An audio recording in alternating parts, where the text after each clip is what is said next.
হামজা ভাই চোখের দিকে তাকায় আমি মানে আমার চোখ দিয়ে পানি পড়ে গেছিল। আমার জীবনের সব থেকে বড় ইচ্ছা যে তার সাথে আমি ম্যাচ খেলবো। হামজা চৌধুরীর ওয়াইফের সাথে আমি দাঁড়ায় আছি, এই কারণে আমি অনেক এক্সাইটেড ছিলাম যে you look like my husband. সে শুধু হাসতেছিল, আমার দিকে তাকায় শুধু হাসতেছিল। আর হামজা ভাই এমন একটা মানুষ, এত উদার মনের মানুষ। সে প্রথমে দেখে সে একজন মুসলমান, আমাকে সালাম দিছে।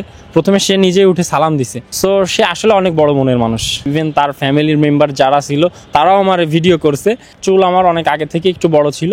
অনেকে হয়তো বা জানেন না যে আমিও বাংলাদেশের সর্ববৃহত্তম দ্বিতীয় লিগ খেলছি। আমাকে নিজেকে কন্ট্রোল করতে পারতেছিলাম না। ওই গোলটাই পুরো স্টেডিয়াম ভেঙে ফেলছিল, এমন একটা গোল ছিল। হামজা চৌধুরী এই মুহূর্তে আছেন হংকংয়ে। তাহলে আমার পাশে যিনি আছেন তিনি কে? তার নাম হামজা পিয়াস। দেখতে হুবহু হামজা চৌধুরীর মতো। যাকে দেখে অবাক হয়েছেন স্বয়ং হামজা চৌধুরী এবং তার স্ত্রী অলিভিয়া। আমরা শুনবো পিয়াসের কাছ থেকে হামজা চৌধুরী তাকে দেখে অবাক হয়েছিলেন এবং কি বলেছিলেন। হামজা চৌধুরীর সাথে দেখা করেছিলেন, হামজা চৌধুরী আপনাকে দেখে অবাক হয়েছেন এবং আপনি হামজা চৌধুরীর স্ত্রীর সাথেও দেখা করেছিলেন। একটু বলবেন আসলে হামজা চৌধুরীর সাথে দেখার আপনার সেই সময়টা?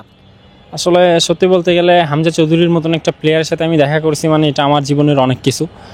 আমি যখন তার সাথে দেখা করতে যাই, সো আমার কাঁপতেছিল। মানে সত্যি বলতে আমার মনে করেন যে শরীর কাঁপতেছিল যে তার মতন একটা বড় মানের প্লেয়ারের সামনে, ইউরোপের টপ লিগে খেলে তার মতন একটা প্লেয়ারের সামনে আমি দাঁড়ায় আছি। সেটা আমার জন্য আসলে সৌভাগ্যের বিষয়। আর হামজা ভাই এমন একটা মানুষ, এত উদার মনের মানুষ। সে প্রথমে দেখে সে একজন মুসলমান, আমাকে সালাম দিছে। প্রথমে সে নিজে উঠে সালাম দিছে। সালাম দেওয়ার পরে আসলে তার উদারতা অনেক। সে শুধু হাসতেছিল, আমার দিকে তাকায় শুধু হাসতেছিল। ইভেন তার পাশে হয়তো বা মেবি কাকে বলতেছিল যে আমার মতন দেখতে, সিলেটি যেভাবে আর কি।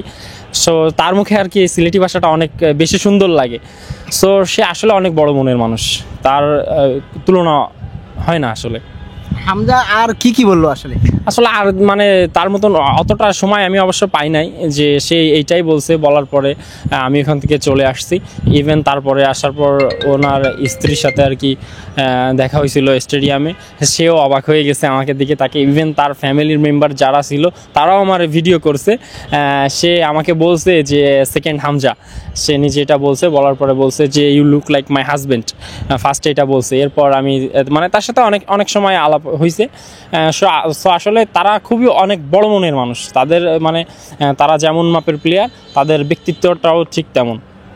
আপনার পরনের জার্সিটাও আমরা জানি হামজা চৌধুরী দিয়েছেন। এই হামজা চৌধুরী জার্সিটা পেয়ে আপনি কতটা খুশি? এটা আমি আসলে অনেক খুশি, যেহেতু এই জার্সিটা আর কি জার্সি আমার ফ্রেন্ড আমাকে গিফট করছে। সো এর জন্য আমি আসলে অনেক খুশি। না, আমার কাছে আসলে লজ্জা না, আমি আসলে খুব একটু এক্সাইটেড ছিলাম যে হামজা চৌধুরীর ওয়াইফের সাথে আমি দাঁড়ায় আছি, এই কারণে আমি অনেক এক্সাইটেড ছিলাম। ইভেন হালকা মনে করেন আমার ভয়ও লাগতেছিল যে একজন বড় মনের মানুষের সাথে আমি দাঁড়ায় আছি। সো সেটাই। আপনার এই যে লুকটা হামজা চৌধুরীর মতো, এটা কি আগে থেকেই নাকি হামজা চৌধুরীকে দেখে আপনি এই লুকটা তৈরি করেছেন? না, আসলে সত্যি বলতে হামজা চৌধুরী আসার পরে তাকেই বেশি অনুকরণ করা হয়। বাট চুল আমার অনেক আগে থেকে একটু বড় ছিল। বাট সে আসার পর থেকে আমি তার প্রত্যেকটা কিছু অনুকরণ করার চেষ্টা করি। এখন আমাকে অনেক কিছু বলে, সেটা আমি কোনো কিছু মনে করি না। যে যা বলবে সেটা আমার কোনো ম্যাটার না। বাট সে একজন বড় মনের প্লেয়ার, বড় মানের প্লেয়ার। সো তাকে আমি তার সর্বোচ্চ আমি তার অনুকরণ করার চেষ্টা করি। তার হেয়ার স্টাইল, তার মাঠে সে কীভাবে ফুটবল খেলে। অনেকে হয়তো বা জানেন না যে আমিও বাংলাদেশের সর্ববৃহত্তম দ্বিতীয় লিগ খেলছি। বাংলাদেশ চ্যাম্পিয়নশিপ লিগ আমি নিয়মিতই খেলে থাকি। সো অনেকে এটা জানে না, এটা না জেনেই মনে করে যে আর কি আমি হয়তো বা এমনি জাস্ট তাকে নকল করতেছি। কিন্তু না, আমি তার সর্বোচ্চ নকল করার চেষ্টা করি। নকল বলতে কি, তাকে আমি অনুকরণ করি। তার সব কিছু আমি অনুকরণ করার চেষ্টা করি যে সে একটা বড় মানের প্লেয়ার, আমি তার যতটুকু তার মতন হতে পারি। হামজা কি দেশে আসলে আবারও তার সাথে দেখা হবে কিনা, এই ব্যাপারে কোনো কিছু বলে গিয়েছে কিনা? হ্যাঁ, দেখা হবে কিনা আসলে সেটা জানি না। তবে আমার তো দেখা করার তার সাথে ইচ্ছা আছে অনেক। ইভেন তার সাথে আমার জীবনের সব থেকে বড় ইচ্ছা যে তার সাথে আমি ম্যাচ খেলবো। এটা আমার জীবনের অনেক বড় ইচ্ছা, জানি না পূরণ হবে কিনা। তবে ইনশাল্লাহ আমি আমার সেইভাবেই চেষ্টা করব তার সঙ্গে একই টিমে হয়ে আমার ফুটবল খেলার। আমরা জানি হামজার যে পজিশন, আপনিও সেই একই পজিশনে খেলেন। তো একই ম্যাচে একই পজিশনে দুইজন পাশাপাশি খেলার ইচ্ছাটা আসলে কতটা, আপনি হামজাকে সেটা জানিয়েছেন কিনা? না, আসলে তাকে আমার জানানো হয় নাই।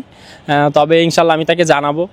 ইভেন আমি আমার দিক দিয়ে চেষ্টা করতেছি যাতে আমি আমার হয়ে করে ফুটবলে তার পাশাপাশি দাঁড়াতে পারি। আপনার ন্যাশনাল টিম নিয়ে আপনার স্বপ্নটা বলবেন। ন্যাশনাল টিমের জার্সি অনেকটা স্বপ্নের মতন। এটা আসলে অনেক বড় কিছু পাওয়া। এটা তো সবারই স্বপ্ন থাকে, প্রত্যেকটা ফুটবল প্লেয়ারেরই ইচ্ছা থাকে তার নিজের দেশের জার্সি বহন করার। এটা ইনশাল্লাহ আমি চেষ্টা করব, তবে জানি না কি হবে, বাট আমি চেষ্টা করব আমার সর্বোচ্চ দিয়ে, যাতে আমি এই বাংলাদেশের পতাকাটাকে বহন করতে পারি। আচ্ছা, আপনি লাস্ট হংকং ম্যাচে আপনি মাঠে এসেছিলেন, খেলা দেখেছিলেন, অনেক একটা করুণ হার হেরেছে বাংলাদেশ, আপনার কতটা খারাপ লেগেছিল?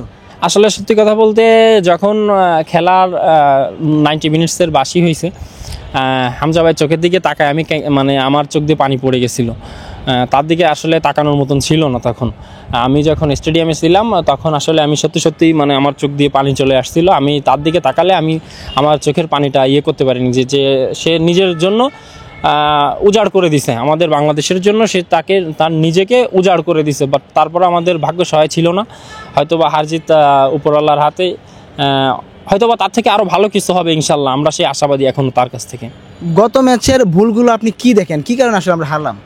আসলে গত ম্যাচের ভুল ছিল সম্পূর্ণই কোচের উপর নির্ভর করে। একটা কোচ অনেক কিছু, আমাদের কোচের অনেক কয়েকটা সিদ্ধান্ত ভুল ছিল আমি মনে করি।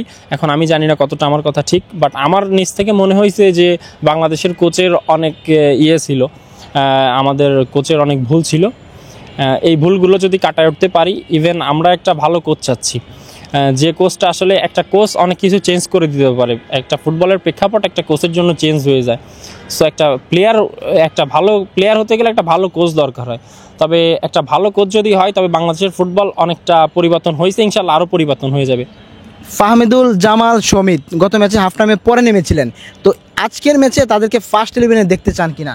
হ্যাঁ, অবশ্যই তাদেরকে, জামাল ভাইকে, ফাহমিদুল ভাইকে অবশ্যই আমি ফার্স্ট 11-এ দেখতে চাই, কারণ তারা নামার পর যে এফেক্টিভ ফুটবলটা খেলছে এটা আসলে দেখার মতন ছিল। আমরা স্টেডিয়ামে খেলা দেখছি, আমরা তাদের খেলায় মুগ্ধ। এখন জানি না আজকে কী হবে, বাট আমরা তাদেরকে 11-এ চাই, তাদেরকেই দিয়েই শুরু হোক, হারেই জিতি ইনশাল্লাহ তাদেরকে দিয়ে শুরু করতে চাই আমরা। হামজার যে অসাধারণ গোলটা ছিল, সেই গোলটা দেখার পর কতটা শান্তি লেগেছিল মনে? শান্তি লেগেছিল, আমার মন বলতেছিল, আমি তখন ক্যামেরা বের করে ভিডিও করতেছি, আমার মন বলতেছিল যে হামজা ভাই এখান থেকে ইনশাল্লাহ একটা গোল করবে। ইভেন যখন গোল করার পর আমি মনে করেন যে কি বলে যে করব, আমি নিজেকে সামলাতে পারতেছিলাম না। আমি সেইভাবে মনে করেন যে ফোনের গোল ভিডিও করতেছি, ভিডিও বাদ দিয়ে আমি মনে করেন যে আমাকে নিজেকে কন্ট্রোল করতে পারতেছিলাম না, যে এতটা মানে উৎসাহিত ছিলাম আমি। তারপর সমিত সুমের প্রথম গোল এবং এই বাংলাদেশের ন্যাশনাল স্টেডিয়ামে প্রথম গোলটা, ওই গোলটাও চমৎকার ছিল, বাংলাদেশকে কামব্যাক করিয়েছিল। কতটা আনন্দ করেছিলেন তখন, এবং এরপরে যখন আমরা গোল আবার খেলাম আসলে কতটা হতাশ হয়েছিলেন? আসলে সমিত যে গোলটা ছিল, সেই গোলটা ছিল আমাদের মানে লাকি গোল, এটা আমরা ধরে রাখতে পারিনি, কিন্তু ওই গোলটাই পুরো স্টেডিয়াম ভেঙে ফেলছিল।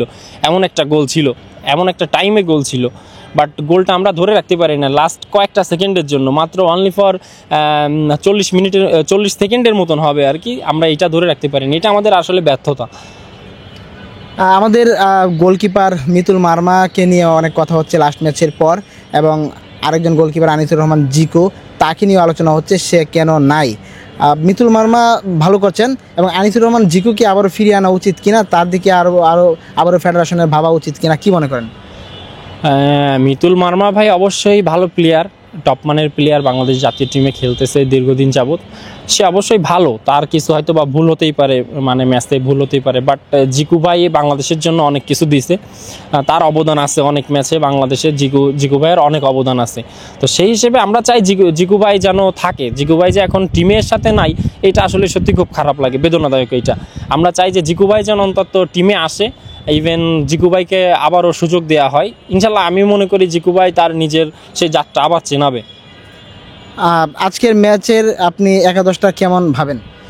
একাদশ আসলে ভাবতে গেলে